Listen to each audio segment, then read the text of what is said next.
Hi అండి, అందరికీ నమస్తే. నేను మీ రేవతి ఎదురు. Welcome back to my channel. ఈరోజు వీడియో ఏంటంటే టిక్ టాక్ హెయిర్ క్లిప్స్ని బ్యూటిఫుల్గా డిజైన్ చేశానండి నేను. దీనికోసం ముందుగా టిక్ టాక్ క్లిప్పై కిందన గ్లూ పెట్టుకొని దానిపైన వీడియోలో చూపించినట్టుగా చిన్న ఫ్లవర్ని పెట్టుకోవాలండి.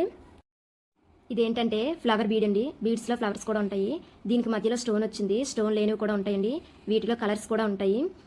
నెక్స్ట్ ఏమన్నా క్లిప్ మొత్తానికి గ్లూ అప్లై చేసుకోవాలండి.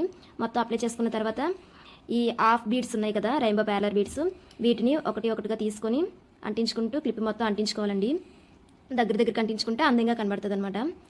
కొంచెం ఎక్కువ గ్లూ పెట్టుకోవాలండి, అప్పుడే తొందరగా ఊడిపోవు. నేను కూడా స్టార్టింగ్ వీడియోస్ చేసినప్పుడు గ్లూ తక్కువ పెడితే అది ఎక్కువ కాలం ఉండేవి కాదు. అందుకే నేను ఇప్పుడు వీడియోస్ అన్నింటికి మీరు చూస్తున్నారు కదా, ఎక్కువ గ్లూ పెడుతున్నాను.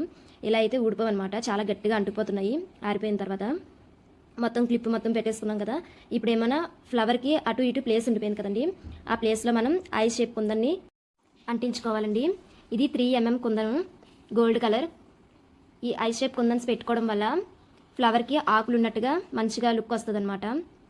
చూసారు కదా, క్లిప్ మొత్తం మేకింగ్ అయిపోయిందండి. చాలా బాగుంది, నాకైతే క్యూట్గా అనిపించింది. మీకు ఎలా అనిపించిందో కామెంట్ చేయండి. వీడియో నచ్చితే లైక్ చేయండి, షేర్ చేయండి. ఇలాంటి మరెన్నో వీడియోస్ కోసం నా ఛానల్ని సబ్స్క్రైబ్ చేసుకోండి. Thank you for watching. Bye bye.